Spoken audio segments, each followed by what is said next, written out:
Hi friends, எல்லோருக்கும் வணக்கம். This is Shivaji. நீங்கள் ஒருவேளை நம்ம சேனல் ஃபஸ்ட் டைம் பார்க்குறீங்கன்னா சேனலை சப்ஸ்கிரைப் பண்ணி பெல் ஐக்கானை கிளிக் பண்ணி வச்சுங்க. நிறைய பேர் இந்த ஃப்ரீ வெபினார் எப்போ சார் கேட்டுட்டு இருக்கீங்க. உங்களுக்கு ஆஸ் ஏ ப்ராமிஸ் உங்களுக்கு சொல்லியிருக்கேன். நான் இந்த இன்ஸ்டாகிராமில் 10,000 ஃபாலோவர்ஸ் கம்ப்ளீட் ஆனாலும் சரி, அல்லது நம்மளுடைய ஃப்ரீ எஜுகேஷனல் குரூப் இருக்குது பாருங்கள், டெலிகிராம் குரூப், இந்த வீடியோ இருக்குது பாருங்கள், எஜுகேஷனல் குரூப்பு, அது 10,000 சப்ஸ்கிரைபர்ஸ் ஆனாலும் சரி, ஓகே. அதே சமயத்தில் நம்மளுடைய YouTube channel 75K subscribers complete ஆனாலும் சரி, எது முதல்ல நடக்குதோ கண்டிப்பாக உங்களுக்கு ஃப்ரீ வெபினார் அரேஞ்ச் பண்ணியிருக்கேன். தாராளமாக நீங்கள் கலந்துக்கலாம். இது மூணுத்தில் எது நடந்தாலும் சரி, நம்மளுடைய இன்ஸ்டாகிராம் 10,000 சப்ஸ்கிரைபர்ஸ் கம்ப்ளீட் ஆனாலும் சரி, அதே மாதிரி நம்மளோட டெலிகிராம் 10,000 சப்ஸ்கிரைபர்ஸ் கம்ப்ளீட் ஆனாலும் சரி, நம்மளோட யூடியூப் 75K சப்ஸ்கிரைபர்ஸ் கம்ப்ளீட் ஆனாலும் சரி, உங்களுக்கு ஃப்ரீ வெபினார் கண்டிப்பாக உண்டு. ரைட்டுங்களா? சரி ஃப்ரெண்ட்ஸ், இன்றைக்கி நம்ம என்ன சார் டாபிக் பார்ப்போம் இன்றைக்கி அப்படின்னு பார்த்தீங்கன்னா, இப்போது நம்ம ஸ்கேல்பிங் பற்றி நிறைய கேள்விப்பட்டிருப்பீங்க. அதாவது இப்போது எப்படி சார் நம்ம இன்ஸ்டண்ட்டாக ஒரு ஸ்கேல்பிங் பண்ணி நம்மளோட லாஸ்லாம் ரிகவர் பண்ணிப்போம், எப்படி சார் லாஸ் ரிகவர் பண்ணுறது, இந்த மாதிரி கான்செப்டில் நிறைய பேர் இருக்காங்க. ஸ்கேல்பிங் பண்ணுறது ஈஸி இல்லை, டஃப்பு, இந்த மாதிரி விஷயத்துக்கு நம்ம போகல.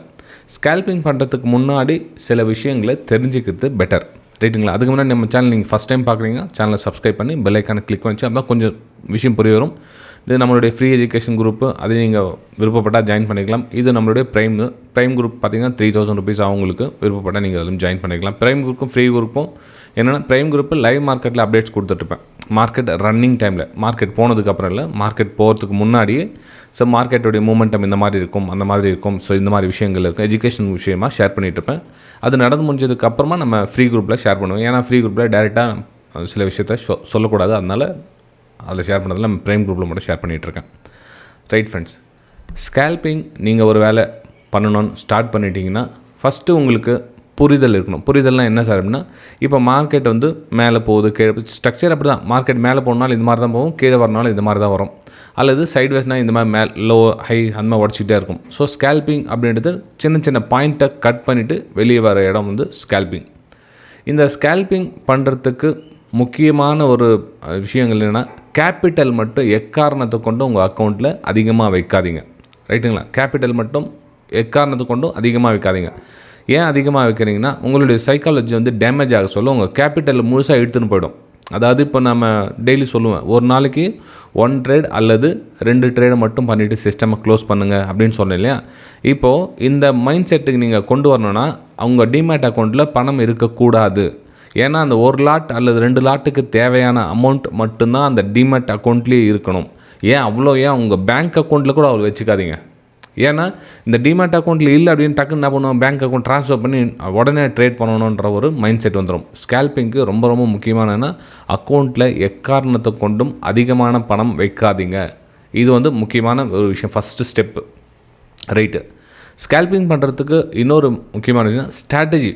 அதாவது ஸ்ட்ராட்டஜி அப்படின்னு என்ன சார், ஸ்ட்ராட்டஜி தான் எதுவுமே கிடைக்க மாட்டேங்குது அப்படின்னு. நீங்கள் ஸ்ட்ராட்டஜினா எதை ஸ்ட்ராட்டஜின்னு சொல்கிறீங்க அப்படின்னு தெரில. இப்போ நம்ம 1 மினிட் ஸ்ட்ராட்டஜி எடுத்துக்கலாம். எக்ஸாம்பிள் நம்ம சொல்கிறேன். இப்போ 1 மினிட் ஸ்ட்ராட்டஜி அக்யூரேசினாக்கா அப்படியே 100% அக்யூரேசி அப்படின்னு நான் எப்பவுமே சொன்னது கிடையாது. கிட்டத்தட்ட 75% நமக்கு சக்ஸஸ்ஃபுல்லாக இருந்தால் அது நல்ல ஸ்ட்ராட்டஜி ஃப்ரெண்ட்ஸ். ஓகே, நீங்கள் 90%, 95% அப்படின்லாம் பர்ஃபெக்டாக இருக்கணும்னு நினைக்காதீங்க. ஒரு ஸ்ட்ராட்டஜி 65% 75% உங்களுக்கு ஓரளவுக்கு உங்களுடைய நினைக்கிற மாதிரி தூரம் போச்சுனாவே அதுவே போதுமானது. ஓகே, அப்போது ஸ்கேல்பிங் சொல்கிறாங்களே, ஸ்கேல்பிங்னாக்கா ஒரு லாபம் 10 பாயிண்ட் 5 பாயிண்ட் எடுக்கணுன்றாங்களே, அவ்வளோதானா சார் அப்படின்னா, எஸ் 10 பாயிண்ட் எடுக்கணும். ஆனால் ரிஸ்க் எவ்வளோ எடுக்கணும்? ரிஸ்க் 5 பாயிண்ட்டுக்கு மேலே எடுக்கக்கூடாது. நீங்கள் 10 பாயிண்ட் ரிஸ்க் எடுக்கணும் அப்படின்னு டிசைட் பண்ணிட்டீங்கன்னா 5 பாயிண்ட்டுக்கு மேலே ரிஸ்க் எடுக்கக்கூடாது. 5 பாயிண்ட் அதுக்கு ஆப்போசிட்டாக 10 பாயிண்ட் உடனடியாக சிஸ்டமை க்ளோஸ் பண்ணணும். நீங்கள் ஸ்கேல்பிங் அப்படின்னா சிஸ்டமை க்ளோஸ் பண்ணாமல் அப்படியே பண்ணிக்கிட்டே இருக்கணும் அப்படின்னு அர்த்தம் கிடையாது. ஸ்கேல்பிங் அப்படின்றது சின்ன சின்ன பாயிண்ட் தான். ஆனால் வாய்ப்பு கிடைக்கிறவங்க காத்துக்கிட்டு இருக்கணும். மெயினாக ஸ்கேல்பிங்னா காத்துட்டு இருக்கிறத நிறைய வாய்ப்புகள் மேலே கீழே மூமெண்டம் ஆகிட்டு இருக்குது, கண்ட இடத்துல என்ட்ரி ஆகலாம் அப்படின்னு கிடையாது. அதுதான் சொல்லுது ஸ்ட்ராட்டஜின்னு சொல்லுதுன்னா, ஒரு ஸ்ட்ராட்டஜி தேர்ந்தெடுத்துங்க. ஒரு 85% உங்களுக்கு அக்யூரேசி கொடுக்குதா, அந்த மாதிரி ஸ்ட்ராட்டஜி எடுத்துக்கலாம். இப்போ நம்ம 1 மினிட் ஸ்ட்ராட்டஜி இந்த வீடியோவில் அப்படியே உங்களுக்கு கூட ஷேர் பண்ணிக்கிறேன். ஸ்கேல்பிங் 1 மினிட் ஸ்ட்ராட்டஜியாக கூட இருக்காங்க. இந்த ஸ்கேல்பிங்கில் 1 மினிட்டில் நம்மளால் என்ன சார் பண்ண முடியும் அப்படின்னு நீங்கள் கேட்கலாம். இப்போ மார்க்கெட்டு காலையில் ஓப்பன் ஆகுதுங்களா, ஓப்பன் ஆக சொல்ல ஒரு மூமெண்டம் நல்லா ஃபாஸ்ட்டாக மூவ் ஆகும். அது நம்ம யூடியூப் வியூவர்ஸ்க்கு நம்ம ஃப்ரீயாகவே கொடுத்துருக்கோம். இதுவும் அந்த வீடியோவில் தான் உங்களுக்கு சொல்கிறேன். இந்த வீடியோக்கு கம்மினா கூட ஒரு 250 லைக்ஸ் வந்துச்சு அப்படின்னா இதனுடைய அடுத்த லெவல் உங்களுக்கு நல்ல ஒரு விஷயம் சொல்லலான்னு இருக்கிறேன். பார்க்கலாம் உங்களுக்கு சப்போர்ட் எப்படி இருக்குன்னு. ஒரு 250 லைக்ஸ் ஒரு 100 கமெண்ட்ஸ் அதிகமான 100 கமெண்ட்ஸும் ஒரு 250 லைக்ஸும் வந்துச்சுன்னு வச்சுங்களேன் இந்த வீடியோக்கு, சில ஸ்ட்ராட்டஜிஸ்லாம் கூட ஒன் பை ஒன் கொடுக்கலான்னு மறக்காமல் சேனலை சப்ஸ்கிரைப் பண்ணி வச்சுங்க. ஃபர்ஸ்ட் ஆஃப் ஆல் அதுதான் மறந்துடுறீங்க. இப்போது நம்ம இந்த 1 மினிட் ஸ்ட்ராட்டஜியாக கூட இருக்கட்டும். எக்ஸாம்பிள், இப்போது நம்ம காலையில் ஒரு மார்க்கெட் ஓப்பன் ஆகுது, ஒரு 1 மினிட்டில் வந்து ஒரு கேண்டில் க்ளோஸ் கொடுக்குது, அந்த கட் பண்ணிவிட்டு மேலே மூவ் ஆகுது. இப்போ இதிலே பார்த்தீங்கன்னா உங்களோட ஸ்டாப் லாஸ் சின்னதாகிடும். இங்கே இவ்வளோ பெரிய ஸ்டாப் லாஸ் கூட தேவையில்லை. ஃபஸ்ட்டு ஸ்டார்டிங்கில் இவ்வளோ ஸ்டாப் லாஸ் இருக்குது. ஏன்னா வந்து மார்க்கெட் மேலே போக இந்த மாதிரி புஷ் பேக் வர சொல்லும். ஸோ இந்த ஸ்டாப் லாஸ் கூட ஒரு உங்களோட கெப்பாசிட்டி அந்த தூரம் வந்து கொஞ்சம் இந்த அளவுக்கு வச்சுருது. அதுக்கப்புறம் பார்த்தீங்கன்னா நல்ல ஒரு மூமெண்ட் 1:2னா கூட இந்த இடத்துல நீங்கள் எக்ஸிட் ஆகிருக்கலாம். நீங்கள் இவ்வளோ தூரம் கடைபிடிக்கணும் அப்படின்னு கிடையவே கிடையாது. ஸோ இந்த ஒரு ஸ்ட்ராட்டஜி இப்போ 1 மினிட் ஃபஸ்ட்டு 1 மினிட் இப்போ 1 மினிட் கேண்டில் வந்து லோயர் செட் க்ளோஸ் கொடுக்குது. இதுக்கு கீழே கட்டானா செல்லிங். ஓகே, அங்கேயே ஸ்டாப் லாஸ் சின்னதாக போட்டு இங்கே 1:2 வந்தால் எக்ஸிட். இது செல் செட்டப், இது பை செட்டப், இப்படி கூட வச்சுக்கலாம். எக்ஸாம்பிள் சொல்கிறேன், இது நான் ஸ்ட்ராட்டஜின்னு சொல்ல வரல. நான் உங்களுக்கு ஸ்ட்ராட்டஜி எடுத்துக்கிட்டிங்கன்னா எடுத்துக்கங்க, ஒன்றும் பிரச்சனை இல்லை. இப்போது இதை ரூல்ஸை வந்து ஃபாலோ பண்ணுறது ரொம்ப ரொம்ப கஷ்டமான விஷயம். ஏன் அப்படின்னா எல்லோரும் இந்த 1 மினிட்டுக்காக வெயிட் பண்ணிட்டு இருப்பாங்க. சம்டேஸ் என்ன ஆகுனா ஒரு 1 மினிட் கேண்டில் ஃபஸ்ட்டு இந்த மாதிரி க்ளோஸ் ஆகிடுச்சு அப்படின்னா இந்த பக்கம் போகிறதுக்கும் பயமாக இருக்கும், இந்த பக்கம் போகிறதுக்கும் பயமாக இருக்கும். ஏன்னா எங்கே போயிட்டு திரும்ப உள்ளே வந்துடுமோ இல்லை மேலே போயிட்டு கீழே வந்துடுமோ அப்படின்ற ஒரு பயம் வந்து எல்லாருக்கும் இருக்கும். அப்போ என்ன ஆகுனா நமக்கு ஸ்டாப் லாஸ் ஹிட் ஆகிடும் அப்படின்னு நான் என்ன சொல்கிறேன்னா, ஒரு ஸ்ட்ராட்டஜி வந்து ஒரு 3 மாதம் வந்து டெஸ்ட் பண்ணி பாருங்கள். இப்போ ஒரு மூமெண்டம் கொடுக்க சொல்ல எத்தனை டைம் வந்து ஸ்டாப் லாஸ் அடிக்குது, எத்தனை டைம் வந்து டார்கெட் போகுது, எப்படி விலை நகருது அப்படின்றது தெரிஞ்சுக்கிட்டிங்கன்னா அதனை மனசு வந்து பக்குவப்படுறோம். அப்புறமா இந்த ஸ்கேல்பிங்கிற விஷயத்துக்கு வந்தீங்கன்னா பெட்டராக இருக்கும்.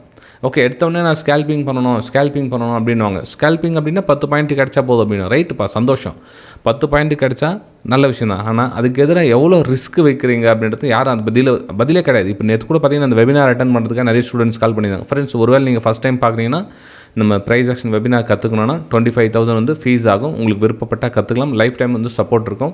இல்லை சார் எனக்கு அவ்வளோலாம் பணம் இல்லை அப்படின்றவங்க நம்ம ப்ரைம் குரூப்பில் வந்து 3,000 கொடுத்து ஜாயின் பண்ணிக்கலாம். உங்களுக்கு அந்த views live market hours views பிடிச்சிருந்ததுன்னா நீங்கள் அதுக்கப்புறம் அந்த வெபினார் கூட அட்டன் பண்ணலாம். ரைட்டுங்களா? ஸோ வாட்ஸ்அப் நம்பர் தான், ஜிபே நம்பர் சேம் நம்பர் தான். நீங்கள் பே பண்ணிட்டு உங்களோட ஸ்க்ரீன்ஷாட்டை சென்ட் பண்ணலாம்.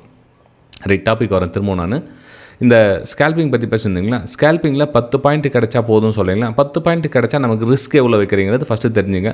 இந்த 5 பாயிண்ட்டுக்கு நான் 10 பாயிண்ட் எடுத்து நான் ப்ராக்டிஸ் பண்ணி ஸ்ட்ராட்டஜி 3 மாதம் பில்ட் பண்ணிவிட்டு சார் இப்போ நான் வந்து அந்த ஸ்ட்ராட்டஜி அப்ளை பண்ணலான்னு இருக்கிறேன் அப்படின்னா தாராளமாக பண்ணுங்கள்.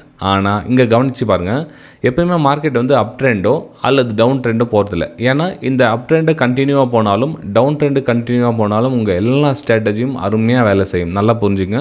இந்த 75% அக்யூரேசின்னு சொன்னேன் இல்லையா? ஏன்னா இந்த அப் ட்ரெண்ட்லேயோ அல்லது டவுன் ட்ரெண்ட்லேயோ மார்க்கெட் மூவ் ஆக சொல்லும் இந்த 75% உங்கள் ஸ்ட்ராட்டஜி மிக மிக அற்புதமாக வேலை செய்யும். அதில் டவுட்டே கிடையாது. சரி, எங்கே பிரச்சனை ஆரம்பமாகுது அப்படின்னா எப்போயுமே வந்து மார்க்கெட் போக சொல்ல ஒரு அப் ட்ரெண்ட் போக சொல்ல சின்னதாக பேஸ் அமைக்கும். இந்த பேஸ் தான் வந்து நம்ம சைட்வேஸ் மார்க்கெட் அப்படின்னு சொல்லுவாங்க. ஸோ இந்த சைட்வேஸ் மார்க்கெட்டில் என்ன பண்ணுவோம், உங்களுடைய எமோஷனல்ஸ் வந்து என்னடா எங்கே பார்த்தா ஸ்டாப் லாஸ் அடிக்குது, நமக்கு நான் இன்றைக்கி இதுக்கு மேலே கட் ஆகிட்ட பை எடுத்து பார்த்தா திரும்ப உள்ள வந்து ஸ்டாப் லாஸ் ஹிட் ஆகிடுச்சு. சரி, கீழே எடுக்கலாம்னா திரும்ப மேலே போய் ஸ்டாப் லாஸ் ஹிட் ஆகுது. இது இந்த மாதிரி எத்தனை பேர் இதில் ஃபேஸ் பண்ணுறீங்கன்னு தெரியல. ஸோ இந்த மாதிரி சுச்சுவேஷனில் என்ன பண்ணோன்னா சைலண்ட்டாக ஒரு 10 நாள் 15 நாள் அமைதியாக விட்டுருங்க. ட்ரேடிங் பண்ணவே பண்ணாதீங்க. திரும்ப மார்க்கெட் ட்ரெண்டிங்கில் போகிறவங்களும் கொஞ்சம் வெயிட் பண்ணுங்கள், போட்டோம் கொஞ்சம் ரன்னே ஆகட்டும். அதுக்கப்புறம் இங்கே மேலே டாப்பில் போய் உங்களுடைய ஸ்ட்ராட்டஜி அப்ளை பண்ணுங்கள், கண்டிப்பாக உங்களுக்கு ஒர்க் ஆகும். ஸோ ஸ்கேல்பிங்கில் இந்த சின்ன சின்ன விஷயங்கள்லாம் கவனிச்சிக்கணும். ஒன்று, ஸ்ட்ராட்டஜி ஒரு நல்ல ஸ்ட்ராட்டஜியாக 75% அக்யூரேட் ஸ்ட்ராட்டஜியாக தேர்ந்தெடுங்க.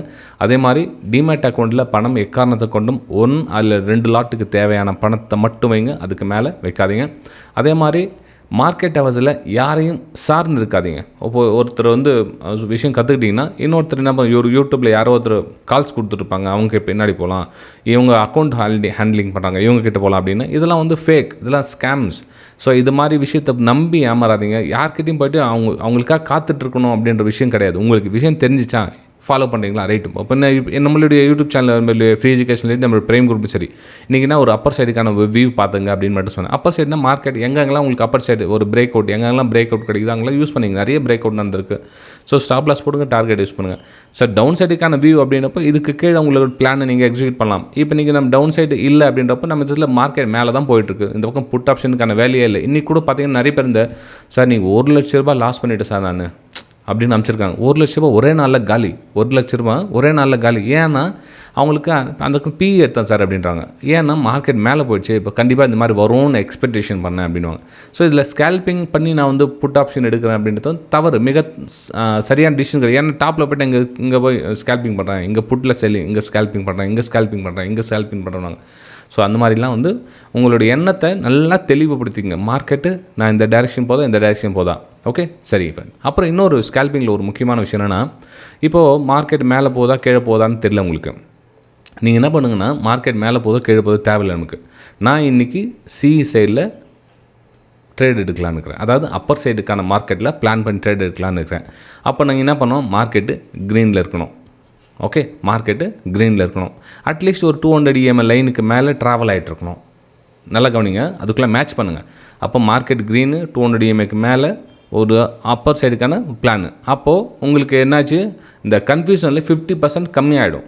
அதாவது இப்போ உங்களுக்கு பி செட்டப் கிடைக்குதுன்னா என்ன பண்ணுவீங்க, எடுக்க மாட்டீங்க. மார்க்கெட் கீழே போச்சுன்னா என்ன பண்ணுவீங்க, ட்ரேட் எடுக்க மாட்டீங்க. ஏன்னா உங்களோட பிளான் எல்லாம் green, Appar side, C side இது மாதிரி தான் ஃபாலோ இருக்க சொல்லும். இந்த பி சைடு மார்க்கெட் உங்களுக்கு ட்ராப் பண்ணும், கன்ஃபியூஸ் பண்ணும், கீழே போகிற மாதிரி கன்ஃபியூஸ் பண்ணும். அப்போ நீங்கள் எஸ்கேப் ஆகிடுவீங்க. அப்போ என்ன உங்களுக்கு ஓரளவுக்கு மனசில் தெளிவு பிறக்கும். இந்த வீடியோ உங்களுக்கு உண்மையிலே ஓரளவுக்கு எல்லாம் புரிஞ்ச மாதிரி இருக்குதோ அல்லது புரிஞ்சிடுச்சுனாவும் ரொம்ப சந்தோஷம். புரிஞ்ச மாதிரி இருக்குதுன்னா கூட உங்களோட லைக்ஸை அண்ட் கமெண்ட்ஸை பதிவு பண்ணுங்கள்.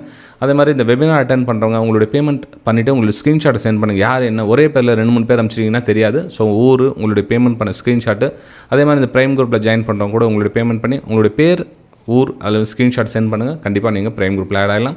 எஜுகேஷன் பர்பஸ்க்காக சொல்கிறேன், நோ டிப்ஸ் நோ கால்ஸ். நான் என்ன ப்ரைம் குரூப்பில் கூட நீங்கள் நிறைய இப்போ கால்ஸ் கொடுக்குறீங்களான்னு கேட்குறீங்க. தயவு செஞ்சு கால் கேட்காதீங்க, எனக்கு அது பிடிக்க மாட்டேங்குது. எனக்கு அது கால்ஸ் கொடுப்பீங்கன்றது. ஏன்னா கால்ஸ் அப்படின்றது என்ன ஃப்ரெண்ட்ஸ், ஒரு 100 ரூபாய் ப்ரைஸ் இருக்குது அப்படின்னா பை அபவ் சேல் பிலோ அப்படின்ற விஷயத்தில் எனக்கு உடன்பாடு கிடையாது. அது மாதிரி நம்பாதீங்க. இதுவரையிலும் எனக்கு தெரிஞ்சது கிடையாது, 20 வருஷம் எக்ஸ்பீரியன்ஸ் ஆகிடுச்சு.